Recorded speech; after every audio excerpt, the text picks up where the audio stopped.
கூட்டணியில் நீங்க காங்கிரஸ் வச்சிருக்கீங்க. காங்கிரஸ்காரர்களுக்கே இது ஒரு பெரிய இரிட்டேஷனான ஒரு விஷயம்.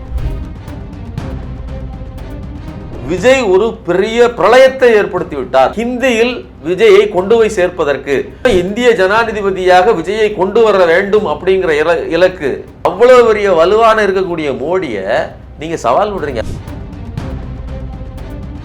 விஜய் தான் அடுத்த முதலமைச்சர் நான் முடிவு பண்ணேன், அதற்காக நான் பணத்தை இறக்கினேன். இப்ப இவர் ஜெயிச்சிட்டாரு, அடுத்து நான் அவரை விஜயை ஜெயிக்க வைத்ததில் மோடி மற்றும் அமித்ஷா கையில் இருக்கக்கூடிய தேர்தல் ஆணையமும் அவர்கள் கையில் இருக்கக்கூடிய அந்த வாக்கு எந்திரமும் பெரிய அளவில் வேலை செய்திருக்கிறதுங்கிறதா.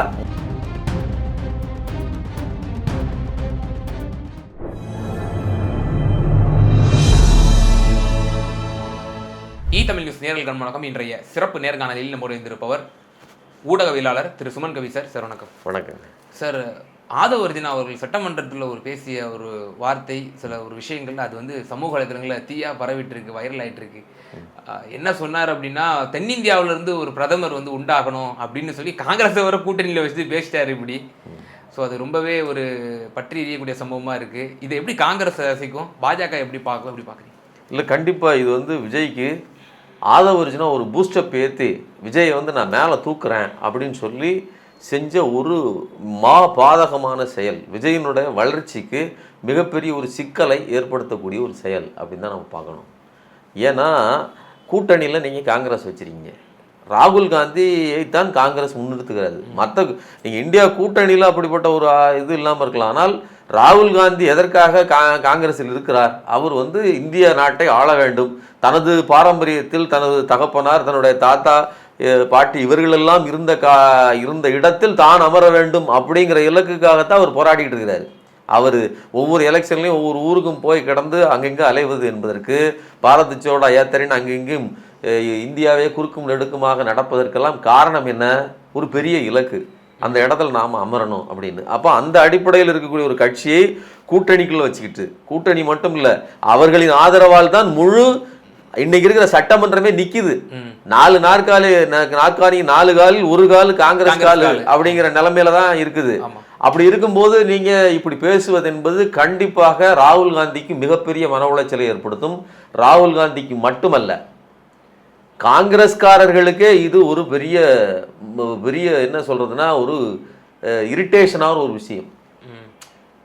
நேற்று வந்தவன் அப்படின்னு தான் நினைப்பாங்க. நீங்க யோசிச்சு பாருங்க, உள்ளுக்குள்ள திமுகவையே அவர்கள், காங்கிரஸ் என்னதான் கூட்டணிகள் இருந்தாலும் காங்கிரஸ்காரர்களுக்கு ஒரு ஒரு ஒரு ஆண்ட பரம்பரை பழைய எண்ணம் உண்டு. நாங்கள் தான் இந்த தமிழ்நாட்டை ஆண்டு கொண்டிருந்தோம், இந்தியா முழுவதும் எங்கள் கட்டுப்பாட்டில் தான் இருந்தது அப்படிங்கிற அந்த தேசிய உணர்வு ப்ளஸ் தமிழ்நாடே எங்களுக்கு. அதனால நீங்கள் அடிக்கடி அவர்கள் காமராஜர் ஆட்சிங்கிறாங்க. ஏன் காமராஜர் ஆட்சி?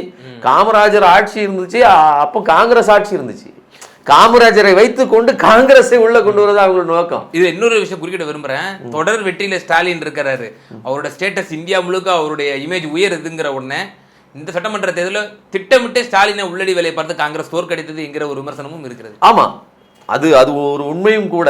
ஒரு ரீஜனல் பார்ட்டியா வளர்ந்து வர்றதே தேசிய கட்சிக்கு பிடிக்காது. நீங்க இந்த ரீஜனல் பார்ட்டிகளின் வளர்ச்சி என்பதை வெறுக்கக்கூடிய முதல் கட்சி காங்கிரஸ் தான். அதுக்கு அப்புறம் தான், அதுக்கு பின்னாடி வந்ததானே ஜன சங்கம், அதுக்கப்புறம் வந்ததானே பாரதிய ஜனதா. பாரதிய ஜனதா அந்த வேலையை வீரியமாக செய்கிறதை தவிர அதற்கு முதல் அச்சாரம் போட்டு ஆணிவேராக நின்றது யாரு? இந்த காங்கிரஸ்.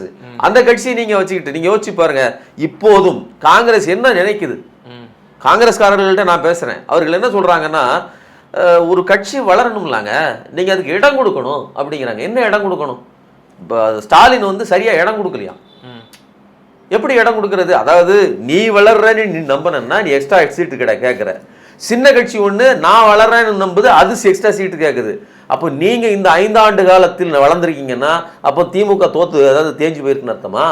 அப்போ திமுக வளர்ந்துன்னா நினைக்கும், இன்னும் தன்னை வளர்க்கணும்னு தான் நினைக்கும். ஆனா இவர்களுக்கு என்ன எண்ணம்னா, நாங்கள் இழந்த அந்த மெர்சிடிஸ் பென்ஸை பிடித்தாக வேண்டும். உங்களுக்கு ஞாபகம் இருக்கா? ஒரு சின்ன குழந்தை அந்த BMW காரை ஷோரூம்ல பாத்துக்கிட்டு இருக்கிற அந்த காட்சி யார் போடுறா? மாணிக்கம் தாகூர் போற. அது வெறும் மாணிக்கம், ஒற்றை மாணிக்கம் தாகூரின் கனவு கிடையாது, காங்கிரசின் கனவு. அது நாங்க அந்த இடத்தை விட்டுட்டோம். அதாவது நாங்க ஒவ்வொரு முறையும் அதற்காக தான் போராடிட்டு இருக்கிறோம். சரிங்களா? இது ஒரு உள் முரண்பாடு. கூட்டணிகளை இருந்துகிட்டே கூட்டணி கட்சிக்கு எதிராக செயல்படுவது அதே தான் பெரிய கட்சிகளும் செய்யும். கூட்டணிகளை வச்சுக்கிட்டே சிறிய கட்சிகளை காலி செய்வது அவர்களுடைய தேவை. சரி, இப்போ இது சம்பந்தமான கேள்வி அமைச்சர் ராஜேஷ் அவர்கள் கிள்ளியூர் ராஜேஷ் கேட்கும் போது என்ன சொல்றாரு அமைச்சர்? இல்ல, அது அவரோட விருப்பத்தை தெரிவிச்சிருக்காரு, தென்னிந்தியாவோட முக்கியத்துவத்தை அவர் பேசியிருக்கிறாரு. இப்ப ராகுல் காந்தியை தான் அவங்க 2029 முன்னிலைப்படுத்துவாங்க, அதெல்லாம் நீங்க வந்து எந்த ஒரு இதுவும் ஐயமும் பட வேண்டாம் அப்படின்ற மாதிரி அவரு ஒரு விளக்கம் கொடுக்குறாரு. இல்ல, இது நீங்க நல்லா புரிஞ்சுக்கணும். இதை நீங்க வந்து வெறுமனே ஆதவர்ஜுனா ஒரு சாதாரண ஒரு அமைச்சரா மட்டும் இருந்துட்டு இதை சொன்னாருன்னா சரி, அவருக்கு எதுவும் இன்டென்ஷன் இல்லைங்க, ஒரு ஆதங்கம். இப்ப ஜெயலலிதா அமைச்சர்கள் இருக்கிறவங்க வந்து ஜெயலலிதா அம்மையாரே நீங்கள் பிரதமராக வேண்டும் சொன்னாங்க. அப்படி சொன்னா அதுக்கு வேற அர்த்தம் கிடையாது. ஆனா இவர் ஒரு ஸ்ட்ராட்டஜிஸ்ட். இவர் ஒரு அரசியல் கட்சிக்கு வர்றதுக்கு முன்னாடி அரசியல் ஸ்ட்ராட்டஜிஸ்ட் தான் இவர் இப்போதும் வந்து வாய்ஸ் ஆஃப் காமன் ஒரு அமைப்பு வச்சிருக்கிறாரு. அப்ப அந்த அமைப்பு என்ன வேலை செஞ்சுட்டு இருக்குது, அல்லது இவர்கள் கையில் இருக்கிற ரூட்ஸ் மாஃபியா என்ன பண்ணிட்டு இருக்குது, இந்தியா முழுவதும் குறிப்பா வட இந்தியாவில் வெவ்வேறு இன்ஃப்ளூயன்சர்கள், இங்கே எப்படி இன்ஸ்டாகிராம் இன்ஃப்ளூயன்சர்களை பிடிச்சி அவங்க கையில காசை கொடுத்து விஜய்க்கு ஆதரவாக ரீல்ஸ் போடுன்னு சொல்லி பேசி முடிச்சார்கள்ங்கிறதுக்கு உங்களுக்கு ஆதாரங்கள்லாம் ஆடியோ ஆதாரங்கள் வந்துச்சு. அதே மாதிரி வட இந்தியாவில் பரப்பப்படுகிறது. என்ன மாதிரி பரப்புறாங்க?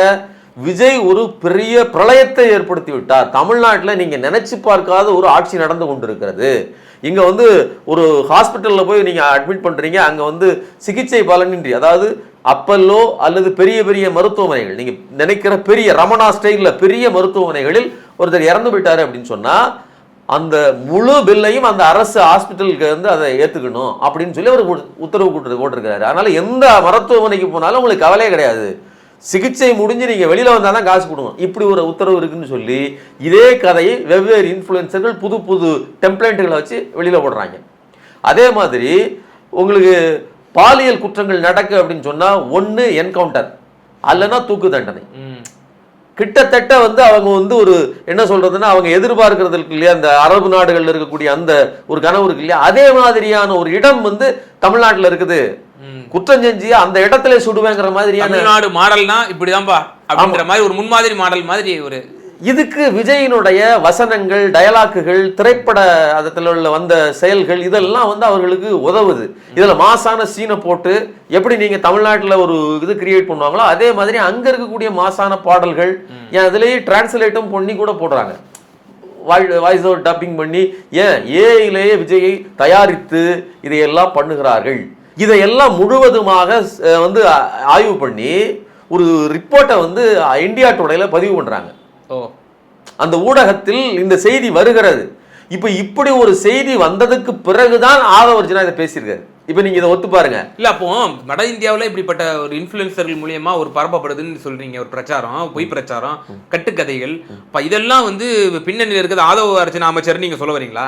ஆதவ் மட்டுமல்ல, ஆதவும் வேலை செய்யறாரு. ரூட் எதுக்கு இருக்குது? விஜய்க்கு வேலை செய்வதற்கு விஜயை அடுத்த கட்டத்துக்கு ரூட் மாஃபியான்னு தானே சொல்றாங்க. அது எப்படி ஒரு குண்டர் படை மாதிரி தானே வேலை செய்யுது. எதிரிகளுக்கு எந்த விதத்திலையும் மதிப்பளிக்காமல் ஒரு எதிர் நடிகராக இருந்தாலும் அவரை காலி பண்றது. ஏன் ரஜினி புலம்பவே செஞ்சாரு. அப்ப அதனால அவர்களுடைய தாக்குதல் என்பது வேற மாதிரி இருக்கும், அப்ரோச்சே வேற மாதிரி இருக்கும். அப்ப அங்க அவர்கள் வந்து ஹிந்தியில் விஜயை கொண்டு போய் சேர்ப்பதற்கு நீங்க நல்லா புரிஞ்சுக்கங்க, அமெரிக்க ஜனாதிபதினு அவன் சும்மா சொன்னான்னா வெறும் கற்பனையில சொல்ல, ஏதோ தற்குறி உளறிக்கிட்டு இருக்கான்னு நீங்க நினைக்காதீங்க, அதுக்கு வேலை செய்யறான். குறைந்தபட்சம் இந்திய ஜனாதிபதியாக விஜயை கொண்டு வர வேண்டும் அப்படிங்கிற இலக்கு அமெரிக்காவுக்கு ஆக முடியாது, அது தற்குறித்தனம். ஆனால் இந்திய ஜனாதிபதியாக ஆக்குவதற்கான இலக்கு அவர்களிடம் இருக்கிறது. அந்த அன்னொன்னு விஜய்க்கு அதுல ஒரு நம்பிக்கையும் இருக்குது. நான் முதல்வர் ஆவேன்னு நம்பலங்க. திடீர்னு வந்து யானை மாலை போட்டதாலே ஆழ வந்த ராணிங்கிற மாதிரி வந்துட்டாப்ல. அதே மாதிரி நடக்காதா? ஏங்க எது வேணாலும் நடக்கும் அப்படின்னு அவர் நம்புறாரு. இந்த ரத்தன் பண்டிட் எதுவும் வந்து ஒரு இது கொடுத்துருப்பாரா, ஊக்கம் கொடுத்துருப்பாரா? ஆமா, ரத்தன் பண்டிட் சொன்ன உடனே 10வது மாடிக்கு உயரத்துல உங்களை உட்கார வச்சுட்டா உங்களுக்கு மத்தியில் ஆட்சியை பிடிப்பதற்கான யோகம் இருக்குன்னு அவர் சொல்லியிருப்பாரு. ரத்தன் பண்டிட் சொன்ன மாதிரியே கையில கயிறு கட்டுறாங்க, எல்லாரும் கட்டுறாங்க, உள்ள யாகம் நடக்குது, சத்ரு சம்ஹார யாகம் நடத்துறாரு. போய் இவர் கிறிஸ்தவர்னு வேற வெளியில சொல்லிக்கிறாங்க. கிறிஸ்தவத்துல உண்டா? கிறிஸ்தவமா இது? இதை வந்து ஐடென்டிஃபை பண்றதுக்கு உள்ள இதுக்குள்ளே எங்க சட்டசபைக்குள்ளேயே நான் கிறிஸ்தவன் அப்படின்னு சொல்றாரு ஒரு மரிய வில்சன் சொல்றாரு. எவ்வளவு பெரிய அபத்தம்! அன்பின் மொழி, பாசத்தின் மொழி, கருணையின் மொழி. எங்க இயேசு கிறிஸ்து அதையா சொன்னாரு? ஒரு கன்னத்தில் அறைந்தால் மறு கன்னத்தை காட்டுன்னு சொல்றாரு. மரிய வில்சன் சொல்றாரு ஒரு கன்னத்துல அரைஞ்சிட்டு மறு கன்னத்தை காட்டு அப்படிங்கிறாரு. நீங்க வீடியோ பார்த்திருப்பீங்க, நான் சொல்லல. இப்படி அப்ப மரிய வில்சன் சொல்ற அந்த மரியங்கிற வார்த்தைக்கு அர்த்தம் இல்லையே. மேரி மரியாளுக்கும் அந்த கருணை பொங்கும் அந்த முகத்துக்கும் வில்சனுக்கு ஏதாவது சம்பந்தம் உண்டா? சரி, அப்ப இப்படிப்பட்ட ஒரு ஒரு ஒரு ரவுடி லும்பன் கும்பல் வந்து ஆட்சியில உட்கார்ந்துகிட்டு அடுத்த கட்டமாக இந்தியா, இன்னைக்கு தமிழ்நாடு, நாளைக்கு இந்தியா செங்கோட்டை அப்படின்னு சொல்ற அளவுக்கு, இன்னைக்கு இந்த கோட்டை நாளைக்கு செங்கோட்டைங்கிற அளவில் அவர்கள் பிளான் பண்ணி வேலை செய்யறாங்க. அதனால ஆதவர்ஜுனா சொன்னது எதேச்சியானது கிடையாது. அப்போ திட்டமிட்டு ப்ரீ பிளான்டா அவர் வந்து இதை பயன்படுத்தியிருக்கிறாரு, உள்நோக்கத்தோட இன்டென்ஷனா பயன்படுத்தியிருக்காருன்னு ஒரு வாதங்கள் வைக்கிறீங்க. இப்போ வட இந்தியாவில் திட்டமிட்டு இந்த தாவேக்காவனுடைய ரூட் மாஃபியா குரூப் வந்து செய்யுது. ஒரு இன்ஃப்ளூயன்சர்ஸை வச்சு இப்படி தமிழ்நாட்டில் செஞ்சாங்களோ அவங்க வந்து தங்களை விரிவுபடுத்துறாங்க, வட இந்தியாவில் இப்படி ஒரு ப்ரொபகண்டா பண்றாங்கன்றீங்க. நிச்சயமா இது காங்கிரஸோட செவிக்கும் போயிருக்கும், காங்கிரஸோட நாலேஜுக்கும் போயிருக்கும். அவங்க இவர் வந்து நம்ம ராகுல் காந்தி பிரதமர் ஆக்குவாரு, விஜய் அதுக்கு உதவுவாருன்னு நினைச்சிட்டு இருந்திருக்காங்க. ஆனா ராகுல் காந்தி பிரதமர் ஆகுறதுக்கு வேட்டு வைக்கிற விதமா இப்படிப்பட்ட செயல் செஞ்சுட்டு இருக்காரு அப்படின்னு காங்கிரஸ் உணர்ந்திருக்குன்னு நினைக்கிறேன். அவங்க எப்படி அணுகுவாங்க? கண்டிப்பா நான் தான் சொல்றேனே, நீங்க சாதாரண ஒரு காங்கிரஸ்காரன்ட்டு கேளுங்க, திமுகவே இன்ஜஸ்டிஸா நடந்துகிட்டுங்கிறாங்க. திமுக அவங்க இழுத்த இழுப்புக்கெல்லாம் போய் 40 சீட்டு கேட்டு கடைசியில் அவங்க 28 சீட்டுக்கு அவங்க ஒத்துக்கிட்டாங்கன்னா, உன்ட்ட என்ன இருக்குது 28 சீட்டுக்கு ஒத்துக்கிட்டாங்கன்னா, அப்போ அந்த அளவுக்கு அவர்கள் இறங்கி வந்ததுக்கு பிறகும் கூட நீங்க வந்து எங்களுக்கு உரிய அளவில் மரியாதை கொடுக்கலன்னு சொல்லக்கூடிய காங்கிரஸ் இன்னைக்கு விஜய் சொல்லுவதை எப்படி ஏற்றுக்கொள்ளும்? பொங்கிட்டு இருப்பாங்க, நல்ல தருணத்துக்காக காத்துட்டு இருக்காங்க உள்ளுக்குள்ள காங்கிரஸ்காரங்க. இது ஒண்ணு. காங்கிரஸ் மட்டும் விட்டுமா, இந்த விஷயம் யாருக்கு நேரடி பாதிப்பு? இன்னைக்கு நீ வந்து அங்க ஹீரோ மாதிரி ரீல்ஸ் போட்டுக்கிட்டு இருக்கிற, ரீல்ஸாலேயே கட்டி வைக்கப்பட்ட ஒரு சாம்ராஜ்யம் மோடி சாம்ராஜ்யம். உனக்கு தாத்தா மோடி, உனக்கு முன்னோடி அவரு. உன்னை விட பிரமாதமாக நீங்க வந்து படத்துல தான் ஹீரோ. மோடி வந்து அரசியல்ல தன்னை ஹீரோவாக நிலைநிறுத்தியவர், ஒரு பெரிய அஞ்சா நெஞ்சன், எதற்கும் அசையாதவர். இன்னைக்கும் அந்த பிம்பத்தை அடிக்க முடியல. அப்படி முடிஞ்சிருந்ததுன்னா இன்னைக்கு இவ்வளவு இடத்துக்கு அவங்க வந்திருக்க முடியாது. அப்ப அவ்வளவு பெரிய வலுவான இருக்கக்கூடிய மோடியை நீங்க சவால் விடுறீங்க, அதான பொருள். நீங்க கரூர் சம்பவத்துல ஸ்டாலினுக்கு சவால் விட்டது நேரடியா. இன்னைக்கு ரீல்ஸ் போடுவது என்பது மோடிக்கு இது மறைமுகமா? இது எவ்வளவு பெரிய இது தமிழ்நாட்டில் இருக்கக்கூடிய பாஜகவுக்கும் பிடிக்காது, மேல இருக்கக்கூடிய மோடிக்கு ஒருபோதும் இதை ரசிக்க மாட்டார். இதுக்கு எதிராக கண்டிப்பாக எதிர்வினை உண்டு.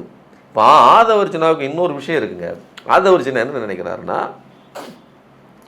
விஜய் எப்படி நான் சில விஷயங்களை நினைத்தேன் அது தானாக நடந்து கொண்டே வருகிறதுன்னு நினைக்கிறாரோ, அதே மாதிரி நான் ஒரு பிளான் பண்ணேன், விஜய் தான் அடுத்த முதலமைச்சர் நான் முடிவு பண்ணேன், அதற்காக நான் பணத்தை இறக்குனேன், நான் இன்வெஸ்ட் பண்ணேன், ப்ரொடியூசர் இவரை நம்பினேன், இப்போ இவர் ஜெயிச்சிட்டாரு, அடுத்து நான் அவரை ஹாலிவுட்டுக்கு தூக்கிட்டு போறேன்.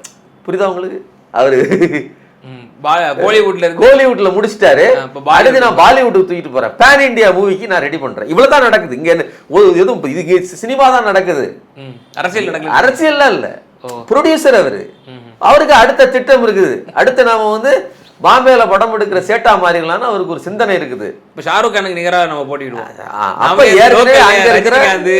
அஜித் கூட நம்ம ஃபைட் பண்ணிட்டு இருக்கணும், நம்ம ஸ்டேட்டஸ்க்கு உயர்ந்து. ஆமா, இப்படித்தான். இப்போ நீங்க ஷாருக் கானுக்கு போட்டிட்டா கூட ஷாருக் கான் ஒன்றும் பண்ண மாட்டாரு. ஆனா மோடி அப்படி கிடையாது. நீங்க போற இடம் வேறு, நீங்கள் நீந்துகிற நிலம் வேறு, இடம் வேறு. கண்டிப்பாக நீங்கள் ஆற்றில் நீச்சல் அடித்து விட்டு கடலுக்குள் விழுந்தீர்கள் என்றால் அதற்கு ஏற்ற மாதிரி அவர்கள் எதிர்வினை ஆற்றுவார்கள். இன்னும் முக்கியமாக ஒன்று சொல்றேன், ஒரு விஷயத்தை புரிஞ்சுக்கணும். ஆதவர்ஜுனா நான் இவரை தூக்கி விட்டேன், இவர் வந்துட்டாருன்னு ஆதவர்ஜுனா ஒரு மிதப்பில் இருக்காரு. நான் எதையோ ஆடினேன் இங்க வந்துட்டேன் அப்படின்னு ஒரு கற்பனையில அடுத்தடுத்து நாம பிளானை போட்டோம்னா ஜெயிச்சிடலாம், கான்ஃபிடென்ட்டா இருங்க அப்படின்னு சொன்னா போதும் அப்படின்னு அவர் நினைக்கிறாரு, விஜய் நினைக்கிறாரு. ஆனா விஜயை ஜெயிக்க வைத்ததில் மோடி மற்றும் அமித்ஷா கையில் இருக்கக்கூடிய தேர்தல் ஆணையமும் அவர்கள் கையில் இருக்கக்கூடிய அந்த வாக்கு எந்திரமும் பெரிய அளவில் வேலை செய்திருக்கிறதுங்கிறதா முதல்ல இருந்து நான் இப்போ சொல்றேன். இதுல எனக்கு மாற்று கருத்து கிடையாது. விஜய்க்கு ஒரு 10% வாக்கு இருக்கா? கண்டிப்பா இருக்கு, கோர் வாக்கு. ஆனால் அந்த 10% மேல தூக்குவதற்கு ஒரு புரொபகண்டாவை இந்தியா முழுவதும் அவர்கள் உருவாக்கினார்கள். இருக்கக்கூடிய எல்லா ஊடகங்களும் விஜயை நோக்கி ஏன் போக்கஸ்ல இருந்தது? அது மேலிடத்து உத்தரவு. அவர் காலையில குளிச்சாரா, எந்திரிச்சாரா, பல்லு விளக்குனாரா, கிளம்புனாராங்கிறது எல்லாத்தையும் ஃபுல் கவர் பண்ணு. ஊடகங்கள், பெரிய ஊடகங்கள் வெக்கம் இல்லாமல் உண்மையின் முறைகள்னு சொன்னதெல்லாம் போய் விஜய் வீட்டில் கேமரா வச்சுக்கிட்டு நின்றுச்சு. அப்போ அதன் மூலமாக ஒரு 10-15% உயர்த்த முடிந்தது. மொத்தமாக சேர்த்து 25%. மிச்ச 10% எங்கிருந்து வந்தது? அதற்கு தான் மிஷின். அவர்கள் நினைத்திருந்தால் கூட 10% போட்டு 45 கூட விஜயை ஜெயிக்க வைத்திருக்க முடியும். விஜயை ஒரு அந்தரத்தில் தொங்க வைக்க வேண்டும்.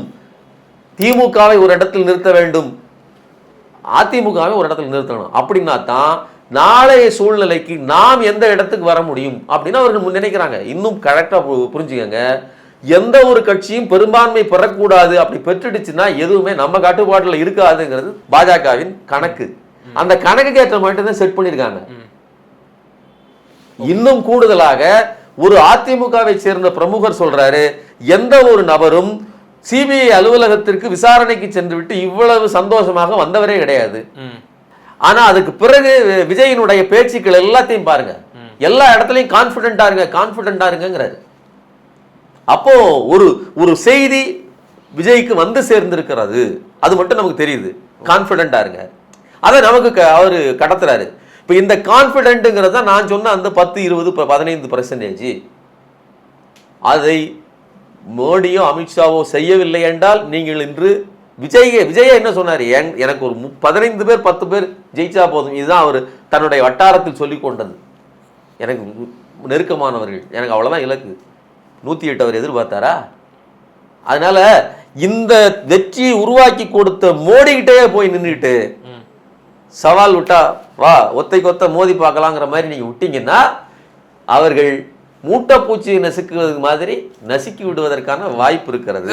இறுதியான ஒரே கேள்வி, இப்போ வெளிப்படையாக பார்க்கும்போது ஆதவர்ஜன அமைச்சர் ஏதோ விஜயை கொஞ்சம் புகழ்றாரு, விஜய் வந்து ஒரு இன்னும் மென்மேலும் உயர்த்துறதுக்கான இதை பண்றாருன்ற மாதிரி பொதுமக்கள் பார்வையில் இருக்கும். ஆனால் உங்கள் பார்வையில் வந்து இது வந்து விஜயை காலி பண்ணுறதுக்கான ஒரு வார்த்தையாக தான் நீங்கள் வந்து அதை ஸ்டேட்மெண்ட்டை நீங்கள் பார்க்குறீங்க. அப்போ அப்படிங்கிற பொழுது ஆதவர்ஜனா அவர்கள் என்ன பின்னணியில் அவர் வந்து இந்த மாதிரியான இதை விஷயத்தை பேசுகிறாரு, இப்போ யாருடைய வாய்ஸாக அவர் வந்து இதை பேசுகிறாரு அப்படிங்கிற ஒரு கேள்வி. இல்லை, இது வந்து அவர்கள் திட்டமிட்டு வீழ்த்தணுங்கிற திட்டம் அவங்களுக்கு கிடையாதுங்க. விஜய்க்கும் தான் வீழணுங்கிற திட்டம் இல்லை, ஆதவர்ஜனாவுக்கும் வீழ்த்தணுங்கிற திட்டம் இல்லை. 2 பேருக்குமே அதீத கற்பனை இருக்குது.